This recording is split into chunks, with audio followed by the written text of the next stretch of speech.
Since January, the numbers have been telling one story. A new generation is on the verge of a revolution, both on the pitch and in the market. They are the ones redefining what football is worth. Their age may be young, but their impact is enormous. This isn't just about talent. It's the outcome of algorithms, data analysis, global scouting networks, and a bit of social media spotlight. They all share the same DNA: high football IQ, versatility, and unshakable confidence under pressure. We're no longer in the era of promising talents, but in the age of players who are already making a difference. Today, based on insights from the CIES Observatory, Football Benchmark and Transfermarkt, we're looking at under-23 players whose market value has skyrocketed over the past 9 months. If you've already subscribed, let's begin. Here are the rising stars of world football.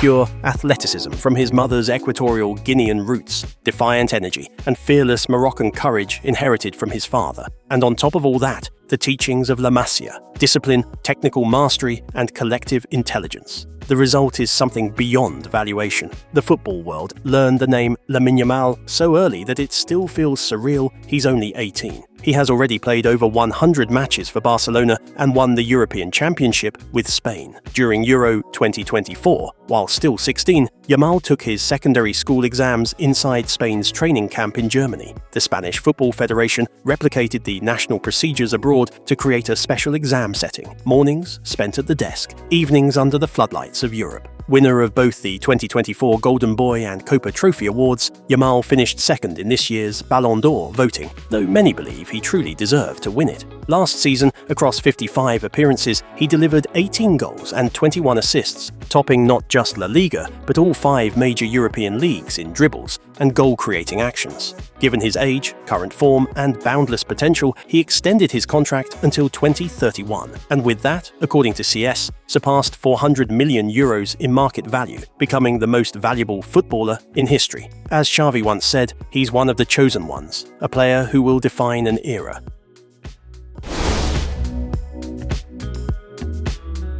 Next up, one of the brightest talents of Turkey's 2005 generation, Arda Güler. They said he couldn't do it. He proved them wrong. His Real Madrid journey may not have started the way he dreamed, but it's unfolding exactly how he wanted. Yes, there were injuries. Yes, there were long stretches on the bench, sometimes not even sent to warm up. Each time the substitution board went up and his number wasn't on it, a bit more hope slipped away. The rumours about a loan move weren't just headlines, they probably crossed his mind too.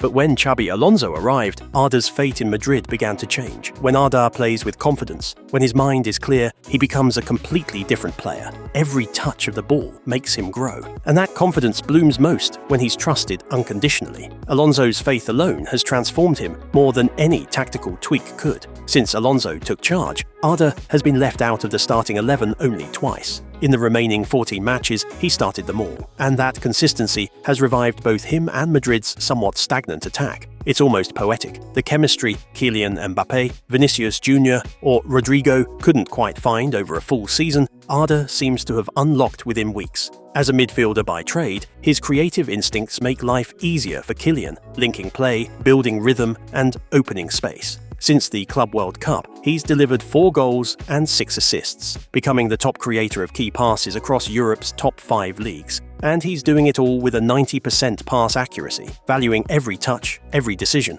Now valued at 60 million euros, Arda ranks 4th among all players born in 2005.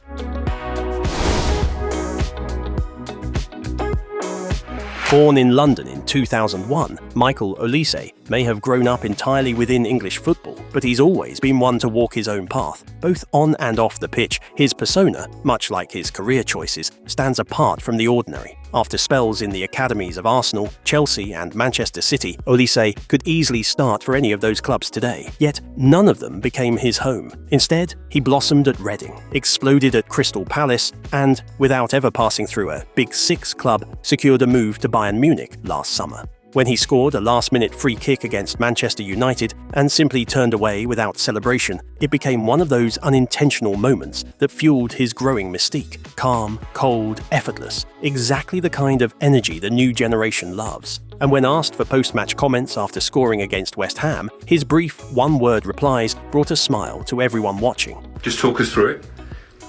Through what? The goal? I think Wolf passed me the ball, shot, scored. Nice and brief, but it was a moment that captured the game, that won the game. And what's the feeling like when the ball does hit the back of the net? It was a good feeling. Do you feel you deserved it overall? Yeah. Of Nigerian descent through his father and French-Algerian through his mother, Olise was born and raised in London but chose to represent France at international level. In every sense, he's a different kind of footballer. His game reflects that uniqueness. He's a hybrid, part number 10, part inverted winger, operating masterfully in the right half space. With his dribbling rhythm, sharp directional changes, and impeccable passing timing, Olise's both a one-on-one threat on the flank and a creative orchestrator in the central channels. In his first season in Germany, he played 50 matches, scoring 17 goals and providing 18 assists. His coach, Vincent Kompany, summed it up perfectly. He couldn't have started better, and I know he's only going higher. At 23, Olise has nearly doubled his market value, now estimated between 100 and 120 million euros. Reports suggest Liverpool have identified him as Salah's long-term successor.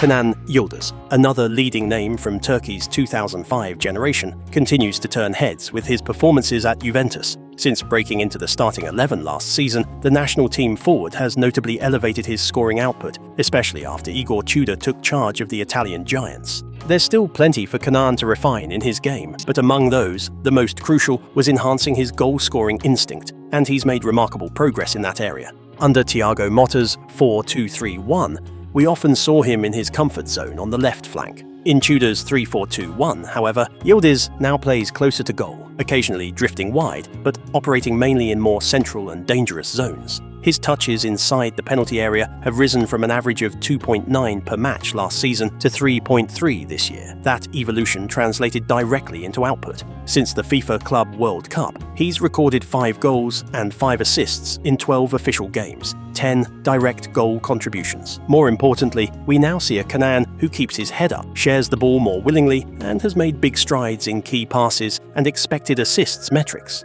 His performances for the national team have occasionally sparked debate on social media, but his stunning display against Bulgaria silenced those discussions. Expectations around Kenan are sky high, and rightly so. He's shown glimpses of just how much more he's capable of, as seen in his spectacular goals against Dortmund and Inter. As Tudor himself put it, the star will decide for himself how far he wants to go. At a club like Juventus, wearing the legendary number 10 once owned by Del Piero and serving as a central piece of the project, Kenan's market value is now estimated between 75 and 100 million euros. With Bayern and several Premier League sides already circling, the rumours never stop. Kenan is shining bright. One of the most coveted players in world football.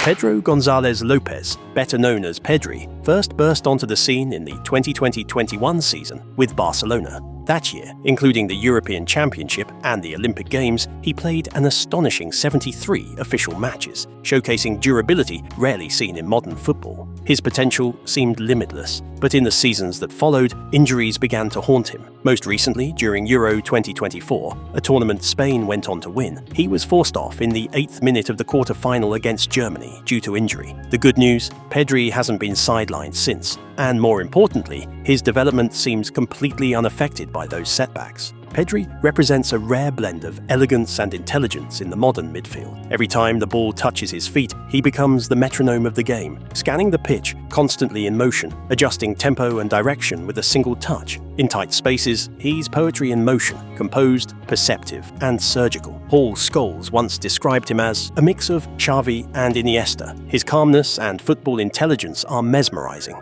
Last season, across Europe's top 5 leagues, only 4 midfielders completed more accurate passes than Pedri. Joshua Kimmich from Bayern Munich, Pierre-Emile Højbjerg from Marseille, Vitinha from Paris Saint-Germain, and Granit Xhaka from Bayer Leverkusen. Each of them maintained a pass accuracy above 90%. Pedri followed closely with 89%, but what makes this remarkable is where he operates. Unlike the others, the Spaniard receives and distributes the ball far higher up the pitch, constantly orchestrating play in the opponent's half. Barcelona's on-field brain has managed to recover his market value to around 140 million euros, but that's merely an estimate. Because truth be told, unless Pedri himself decides to leave, he's not a player money can buy.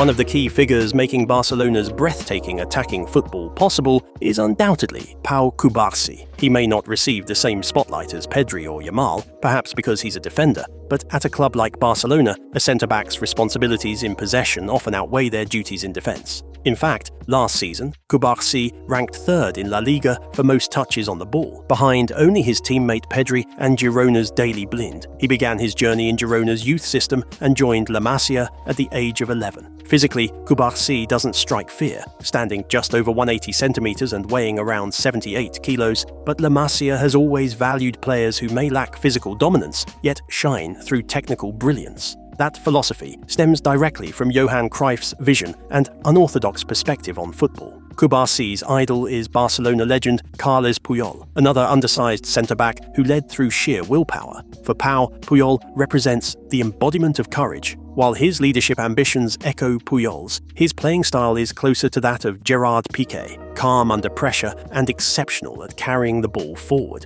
When asked, was it hard to face Vinicius? Cubarsi replied with a grin, he's difficult to stop, but as long as I have the ball, he's the one who'll be running. On March 21st, 2024, he made his UEFA Champions League debut against Napoli. Facing a powerhouse like Victor Osimhen, the young defender stood out for his composure and tactical maturity. Since that night, he has become an irreplaceable piece of Barcelona's backline. Ambidextrous and tactically intelligent, Cubarsi can operate comfortably on either side of central defense. As Xavi once said, he doesn't think like a defender, he sees the game like a playmaker. He's got the mind of a 30-year-old. At just 18, Pau Cubarsi's market value is estimated between 80 and 115 million euros.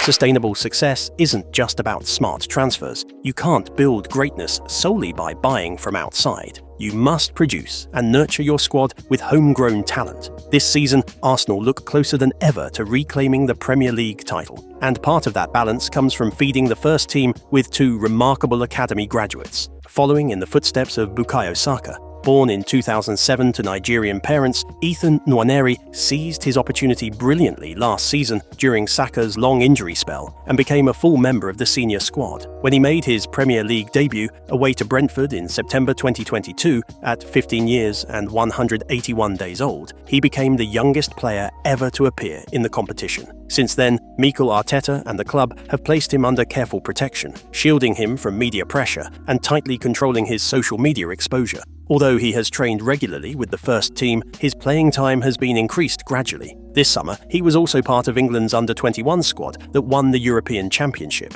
A natural number 10 who can also operate on the wings or deeper in midfield, Nwaneri is a versatile left footer with sharp decision-making, and the two accelerate the rhythm of play instantly. Arsenal under-18 coach Jack Wilshere says, he's 17, but he plays like he's 27. Arteta adds, sometimes he doesn't touch the ball for 30 seconds, but when he does, the whole game changes. Born in 2006 and of Barbadian descent, Miles Lewis-Skelly is another academy product who has turned Arsenal's frequent injury crises into opportunities. Joining the academy at 9, he consistently played above his age group and stood out for his maturity, both physically and mentally. Though naturally a central midfielder, Lewis-Skelly's adaptability has seen him deployed at left-back by Arteta. His coaches describe him as a transitional specialist, someone whose first reaction, whether regaining or losing possession, is always fast and precise. His rapid rise has already caught national attention, with Thomas Tuchel calling him up to the England senior squad. Together, Nwaneri and Lewis-Skelly represent the future of both Arsenal and English football. Their combined market value now exceeds 100 million euros.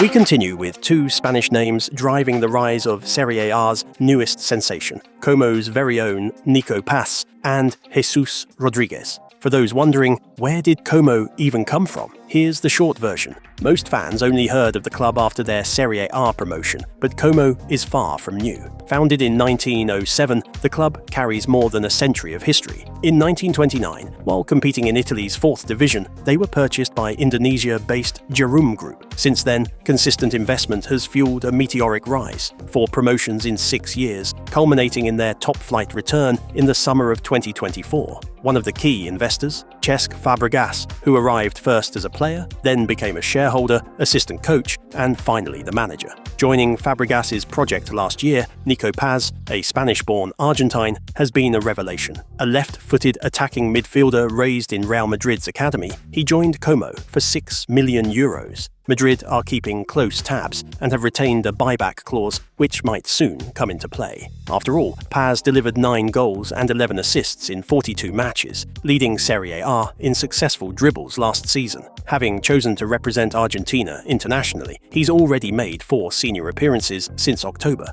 Jesus Rodriguez, signed this summer from Real Betis, draws inevitable comparisons to Betis legend Joaquin. A dynamic winger who can play on either flank, Rodriguez torments defenders with sharp stop-start moves, quick direction changes, and late runs into the box. A European champion with Spain's under-19 squad in 2024, he made his senior debut against Bulgaria later that year. Both Paz and Rodriguez have seen their market values soar, each adding roughly €30 million in just the past few months.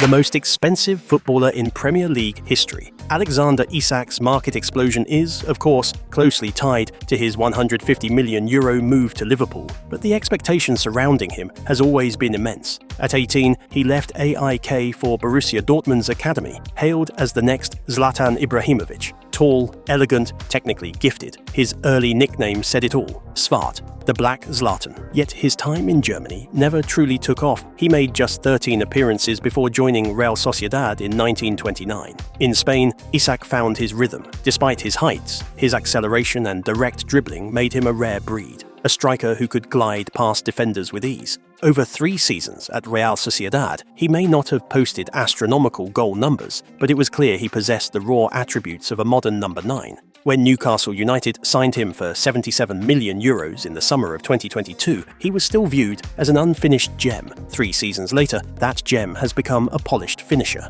At Newcastle, Isak evolved into one of Europe's most efficient strikers, scoring 10, 21 and 23 league goals across consecutive campaigns. In the 2024 to 2025 season, he outperformed his expected goals by 29%, elite territory. But his influence went beyond goals. He ranked among the top 5 players in ball carries into the final third and touches inside the opponent's box, showcasing a complete attacking profile. All of this explains Liverpool's near-obsessive pursuit, and naturally, the Swedish striker's market value continues to soar.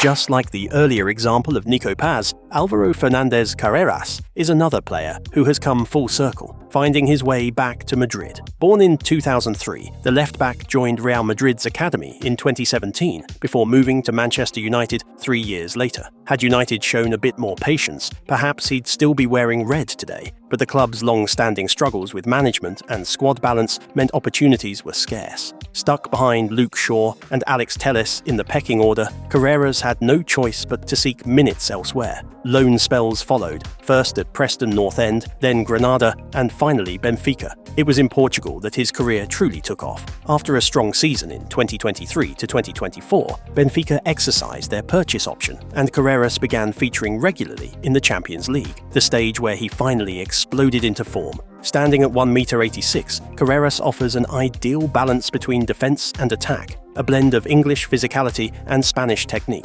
When needed, he can even slot in as a centre-back. His idol is Marcelo, and much like the Brazilian legend, Carreras thrives on high-touch volume and progressive play. Last season, he ranked 3rd in Portugal's top flight for progressive passes, a testament to his composure and vertical instincts. Versatility, once again, defines him. This summer, his €50 million transfer back to Real Madrid sent his market value soaring. As Carreras himself put it, "When I left here, I was just a boy. Now I've returned as a man."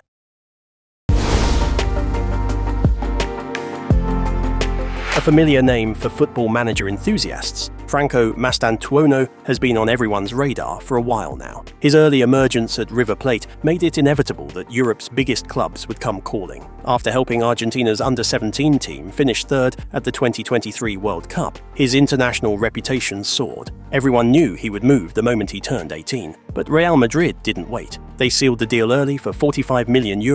As his surname suggests, Mastantuono has Italian roots, which means he qualifies as an EU player under La Liga regulations conditions, a significant advantage for Madrid. In June, he made his senior debut for Argentina against Chile, becoming one of the 5 youngest players ever to wear the albiceleste shirt. Mastantuono is gifted with a magical left foot. 2 decades ago, that alone would have been enough. But in today's game, ambidexterity is everything, and his goal against Levante, scored with his right, proved that even his so-called weaker foot is highly refined. He's also known for his precision from direct free kicks and his ability to unleash powerful strikes from just outside the box during open play. He's not blisteringly fast, but in one-on-one situations he's deadly, especially when carving out shooting angles with short, sharp dribbles. At just 18, Franco Mastantuono's trajectory is steeply upward, a rising star climbing fast through world football's ranks.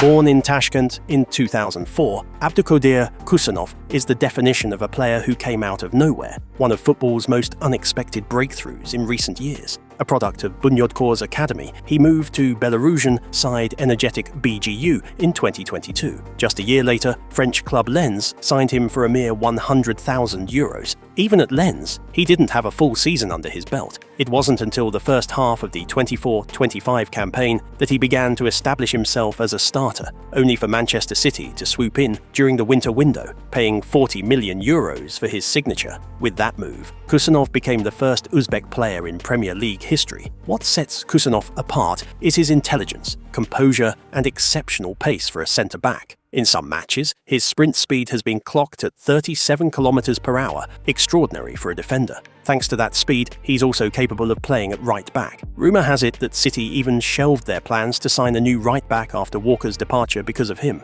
Pep Guardiola described him simply, he's incredibly reliable, very fast, with outstanding passing quality. He can break opposition lines with the ball, and that's exactly the kind of defender we were missing. For a player with so little top-flight experience and no English at the time, City's investment says everything about the potential they see in him. When Kyle Walker first met him and asked, "Do you speak English?" Khusanov smiled and replied, "Football is English." Pep reportedly loved that answer. Just 2 years ago, his market value was a mere €100,000. Today, it has surged by over 200%, the rise of a quiet, fearless defender rewriting expectations.